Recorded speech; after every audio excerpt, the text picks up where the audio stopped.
جس نے مولا حسین علیہ السلام کو شہید کروایا، سادات کی بے حرمتی کروائی، یہ ساری چیزیں اس نے کی۔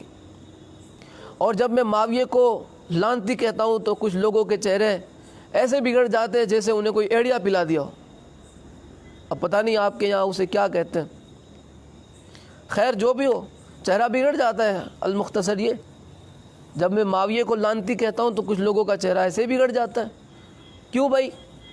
کیونکہ لوگ اسے ماما کہتے ہیں، کچھ لوگ کہتے ہیں اسے ماما۔ ہم اس پہ لعنت کیوں کرتے؟ یزید امام حسین پہ ظلم کیا اور اولاد آل نبی اولاد علی کی بے حرمتی کی، اس لیے وہ لعنتی۔ تو معاویہ کا کوئی کردار ڈھکا چھپا ہے؟ جس نے یزید کو یزید بنایا اسے تم چھوڑ دے رہے ہو۔ جس نے امام حسن علیہ السلام کو زہر دے کے شہید کروایا، امام حسین کا قاتل تو لعنتی ہے، مولا علی کا قاتل رضی اللہ کیسے؟ مولا حسن کا قاتل رضی اللہ کیسے؟ بی بی عائشہ کا قاتل رضی اللہ کیسے؟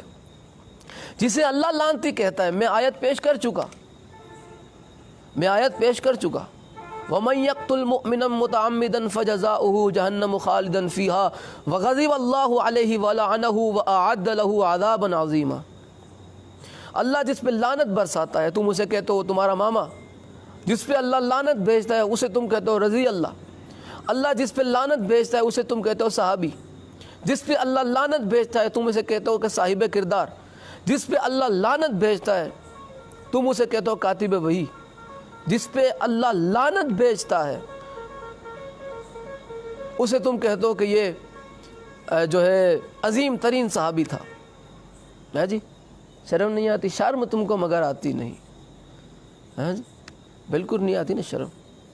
اور اگر کوئی حق بات بتائے، معاویہ کی اگر کوئی پول کھولے، معاویہ کا کچا چٹھا اگر کوئی عوام کے سامنے لائے تو کہتے ہیں یہ کبوتر نکل گیا ہمارے ہاتھ سے، ہے جی، یہ رافضی ہو گیا۔ حق بتانے والے اگر رافضی ہیں تو یہ حق بتانے والوں سے بڑے وہ رافضی ہیں جنہوں نے لکھا۔ کیوں لکھنا چاہیے تھا بھائی؟ اور کچھ لوگ کہتے ہیں کہ یہ نہ بتاؤ، یہ عوام میں بات کرنے کی، یہ باتیں عوام میں کرنے کے لائق نہیں ہیں، عوام میں نہ کرو، ڈھک دو، اسے ڈھک دو۔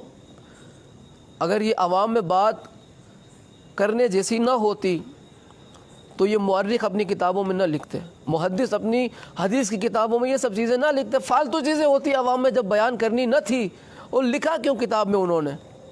وہ کتاب میں نہ لکھتے۔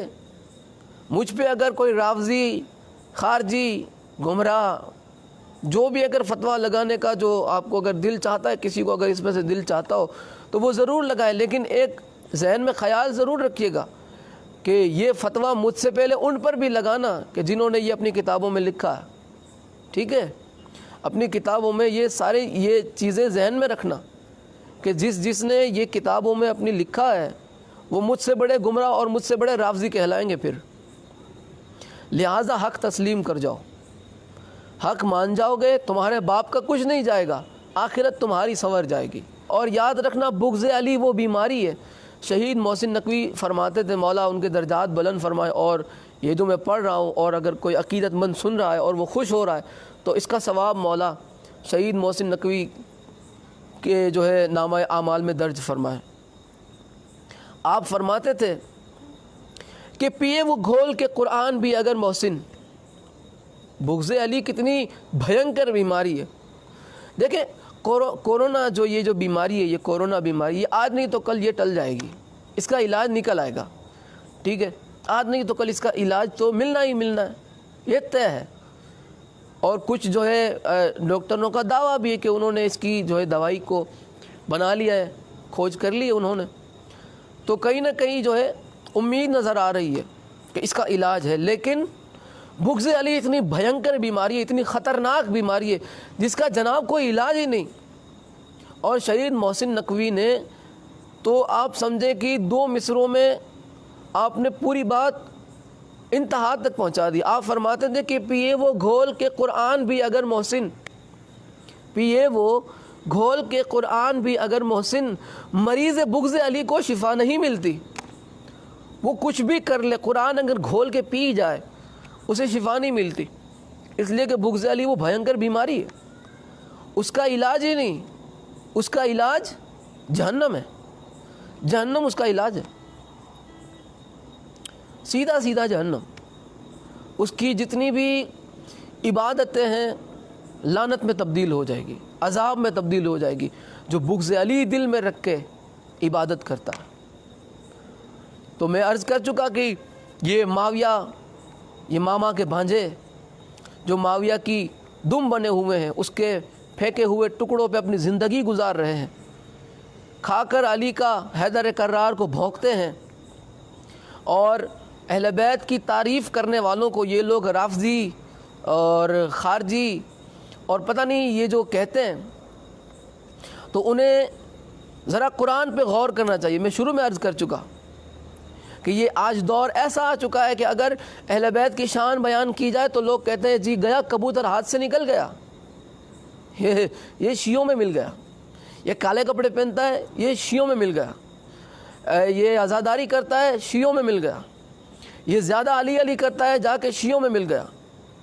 میں بارہا جو ہے اپنی گفتگو میں عرض کرتا رہا ہوں کہ اگر یہ ساری چیزیں شیعت ہے، اہل بیت کا ذکر اہل بیت کا ذکر کرنا، آل محمد کی شان کو جو ہے بیان کرنا، قرآن سے فضائل آل محمد بیان کرنا، عزاداری حسین کرنا، حق فاطمہ زہرا بیان کرنا، اگر یہ ساری چیزیں شیعت ہے، ہاتھ جوڑ کے میں کہہ رہا ہوں کہ یاد رکھنا پھر سنیت کے کھاتے میں صرف اور صرف یزیدیت رہ جائے گی جناب۔ اگر سنیت سے اہل بیت کو نکال دو گے تو پیچھے رہ جائے گا یزید جیسا کتا۔ اگر اہل بیت کو سنیت سے نکالنے کی اگر کوئی ناکام کوشش کرے گا تو جناب پیچھے رہ جائے گا یزید جیسا دیوس، معاویہ جیسا مردود، اور ابو سفیان جیسا خناس، اور ہندہ جیسی عورت رہ جائے گی۔ پھر تو کیا رہ جائے گا، میں اور کیا کہوں، اب اس سے سادہ لفظ میرے پاس کون سے۔ جگر خار جناب امیر حمزہ علیہ السلام کا جگر چبانے والی پھر رہ جائے گی سنیت کے اندر۔ تمہارے نزدیک تو یہ سبھی قابل احترام ہیں، تو شرم تو آنی چاہیے، لیکن شرم مگر تم کو آتی نہیں۔ اگر کوئی حق کہے آگے سے 4 فٹ کی زبان نکال کے کہتے ہو کہ یہ تو بھائی گیا، یہ خارجی ہو گیا، یہ رافضی ہو گیا، یہ تو دلال ہو گیا، اسے تو ایران سے پیسہ آنے لگا، ایران سے پیسہ لاکھ لاکھ جو ہے ڈالر آتے ہیں اور پتہ نہیں کیا کیا وہاں سے آتا ہے، خدا جانتا ہے۔ اب لوگ بنا کے جو بھی دل میں آتا ہے بس پھانکتے رہتے ہیں، لیکن حق بیان کرنے والوں کی کبھی کمی نہیں ہوگی، ہمیشہ حق بیان کرنے والے حق بیان کرتے رہیں گے۔ کیونکہ دیکھیں یہ قدرت نے اہل بیت علیہ الصلاۃ والسلام کا ذکر کرنے کا ذمہ اٹھایا ہے، یہ قدرت کے ہاتھوں میں، یہ اللہ کے ہاتھوں میں، یہ ذمہ داری اللہ کی ہے۔ ذکر اہل بیت جا بجا کرنا، قیامت تک ذکر اہل بیت ہوتا رہے گا۔ یہ تو یزید کا باپ بھی اگر دوبارہ آ جائے جہنم سے نکل کر تب بھی اسے نہیں روک سکتا۔ یزید کا باپ بھی اگر آ جائے، معاویہ جہنم سے نکل کر اگر آ بھی جائے دوبارہ، کتے کی موت مارا جائے گا، مگر اہل بیت کے ذکر میں ذرا بھی کمی نہیں آنے والی۔